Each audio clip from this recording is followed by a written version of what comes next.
Good afternoon, students. We'll continue with our today's lecture. So yesterday we had completed with the mathematics for computer graphics, how the coordinates are being arranged. So we had completed till geometric shapes.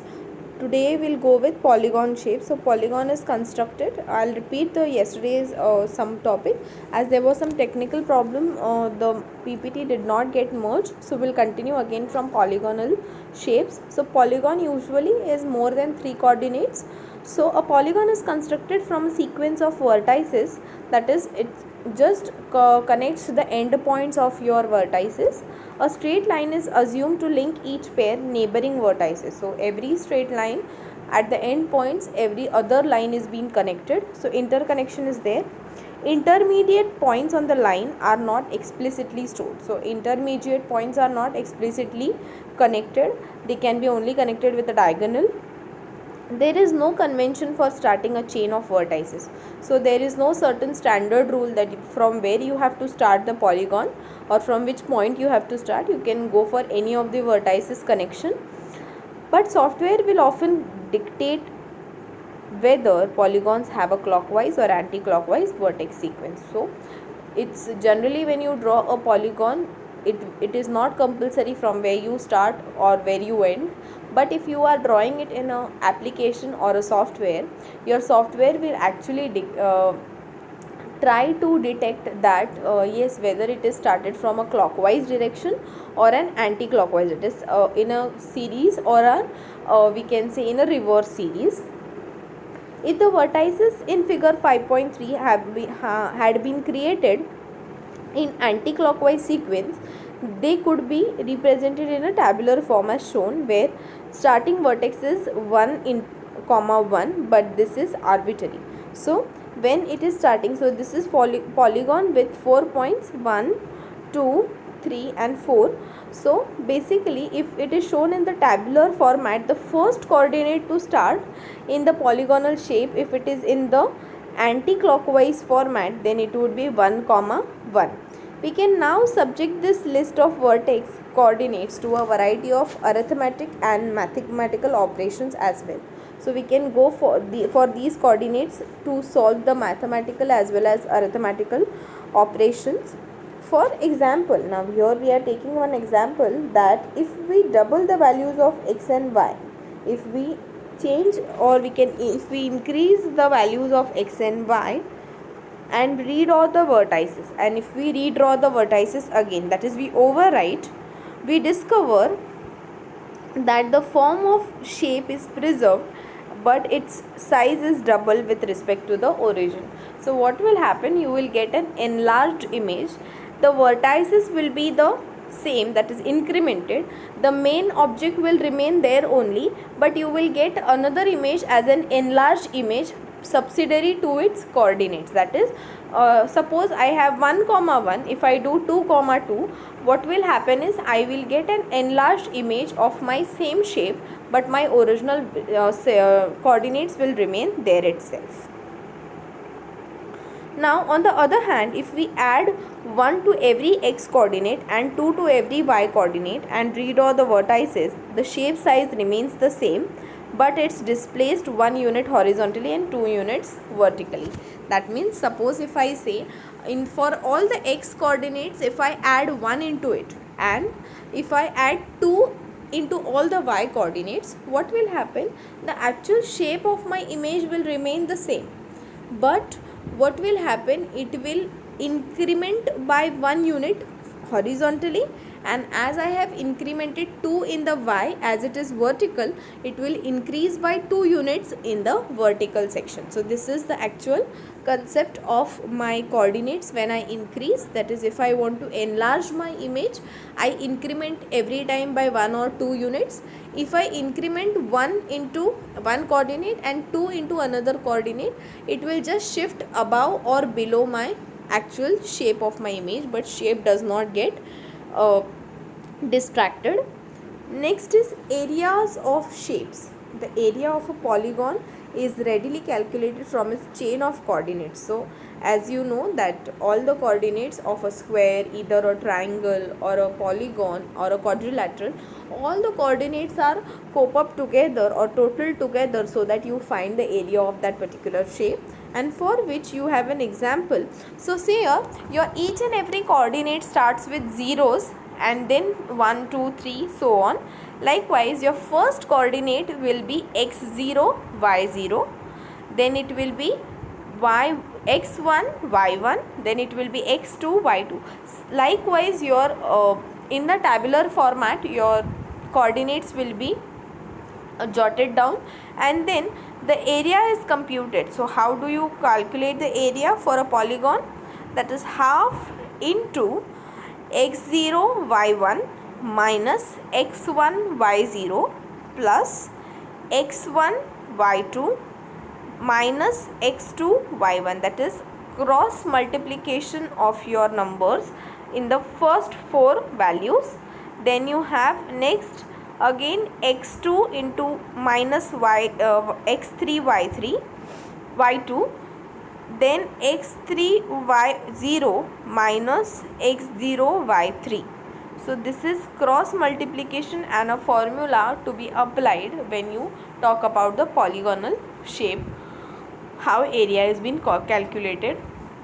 We will notice that the calculation sums the result of multiplying by an x by the next y. So they have told you directly that you take one x and you take the next y of that. Means suppose I am taking x0, I will not take y0, I will take the next y, that is y1. If I am taking x1, I will not take y1, I will take y2.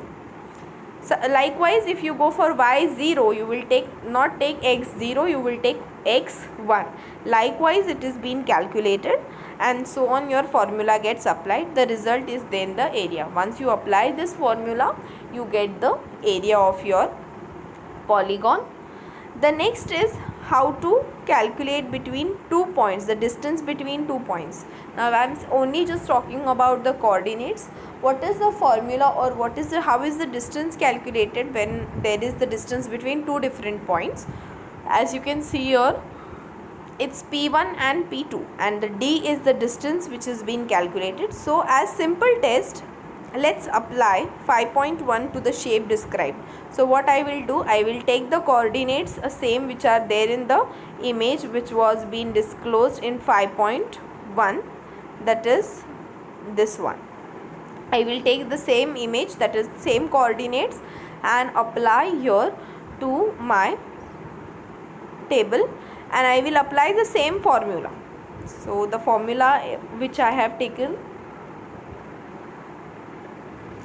that is half into 1 into 1 minus 3 into 1, that is this formula, and 3 into 2 minus, so 1 into 1 is 1 minus 3 ones are 3, so minus 2 is the answer. 1 minus 3 is minus 2 plus 3 2s are 6 minus 3 ones are 3. 3 minus 6 minus 3 is 3 again, the second value. Then the next is your this one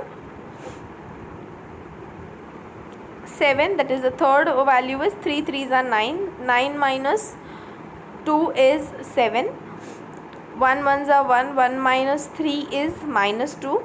The whole value which is calculated is 3. 2 and minus 2 is cut. 7 plus 3 is 10. 10 minus 2 is again 8. 8 divided by your minus 2 plus minus minus 1 minus 1 plus 7 plus minus minus minus 6 minus 6 minus 2, sorry 6 minus 2 is 4, and 4 to 2s are 4, multiplied gets you 3. The answer is 3. The theorem of Pythagoras in 2D is we can calculate the distance between 2 points by applying the theorem of Pythagoras. So basically if I want to calculate the Here the answer is not 2, it's 3, it's by mistakenly printed 3, but the answer is -3. I will give you the solution on a separate PPT, that is how it is solved step by step, and then I'll solve the answer again. The minus sign shows that the vertices are in a clockwise sequence. If there is a minus sign, they have not been printed here, but if there is a minus sign, it's a clockwise direction. If there is no minus sign, it's anti-clockwise direction. Next topic is theorem of Pythagoras in 2D. So when we are applying theorem for Pythagoras in 2D for two-dimensional images, we can calculate the distance of 2 points through Pythagoras theorem. And how we calculate it? It shows two arbitrary points. P1 will have x1 comma y1, and P2 will have x2 comma y2. That is the two different coordinate points for two different distance points. And for that two distance points, what we have is the distance, that is delta x is equal to x2 minus x1, and delta y is equal to y2 minus y1. Therefore the distance between P1 and P2 is given by d2, that is distance 2 is equal to delta x2 plus delta y2. So this is the actual formula for calculating the distance between two different points of the coordinates. So mathematically it can be a left-handed system or a right-handed system. So there are two types. In 2D Cartesian plane, a point is located by its x and y coordinates. So every point is located in the 2D plane by its coordinate points. But when we move to 3D, there are two choices. So when we are moving to a 3D process, there are two choices, and there is also one more axis, that is the z axis. So figure 5.5 shows the two possibilities. So there are two possibilities which are described as left and right handed axial system. So in 2D system, if we are applying the theorem of Pythagoras, there are two systems, that is a left handed system or a right handed system. A left-handed system allows us to align the left hand with the axis such that thumb aligns with the x-axis, first finger aligns the y axis, and the middle finger aligns the z-axis. So here, if we are talking about the left-handed system, the above arrow will go with y, left arrow will go with x, and right arrow will go with z. If we go for a right-handed system, it will have the same alignment, but only z will be on the left hand side and x will be on the right hand side. So next is 3D polygons. So when we are talking about 3D coordinates, now 2D we talked about 2D coordinates, then we went with the 2D Pythagoras theorem. Now it is 3D polygons. When I have one more axis, that is the z axis, the third dimension of my picture. So the simplest 3D polygon is a triangle. So triangle has three particular planar system, that is three vertices. So the best example for 3D is triangle, which is always planar, that is the three vertices lie on a unique plane. So three different vertices are there on their own places. Planarity is very important in computer graphics because rendering algorithms assume that polygons are planar. So on what mass and area they are sitting or they are acquiring is more important in 3D, because they calculate the planar system, that what plane it has acquired, what place it has acquired. The right-handed axial system showing the coordinate of point P. So can you see this? The first coordinate system, it is using right-handed system, and with the right-handed system it is going with point P. And see here, when you talk about 2D, it will be only width and length and width, but when you talk about the 3D, it will be length, width and height as well. So what it has acquired in 3 dimensions, it is the most important thing. So what is the Euler's rule for your 3D polygons? So before that, I would like to tell you that 3D polygon Pythagoras theorem is D is equal to root of delta x square plus delta y square plus delta z square. So this is the formula which is there for 3D Pythagoras. So next is your Euler's rule. Euler's rule is, this rule shows the relation between vertices. So to show the relationship between your vertices, you have Euler's rule, edges and the faces of 3D polygon system. So it will not only have your coordinates, it will have distance between the relation of edges as well as your faces, that is each face of your image is being shown in 3D. So faces plus vertices is equal to edges plus 2.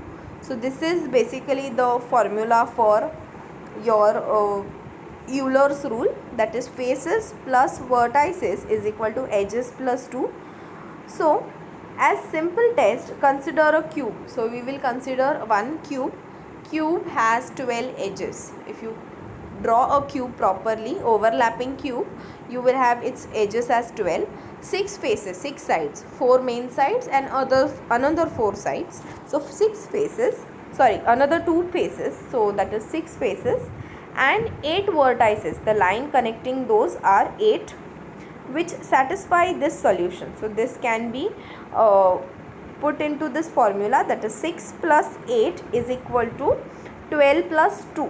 So plus 2 is an incremental way to dimension it, and the value is equal to 14 is equal to 14. So both the values should come to same, so that you get the Euler's rule as correct. That is Euler's rule formula is for 3D polygons, faces plus vertices is equal to edges plus 2. With this we have completed our chapter 1. I would like to provide one assignment also by tomorrow. Tomorrow as well I'll be taking some extra lectures to complete my syllabus, as we are lacking out in this subject. I'll be taking it tomorrow. I'll be informing it to you prior, before an hour, so that you can go with those pending lectures as well. Thank you.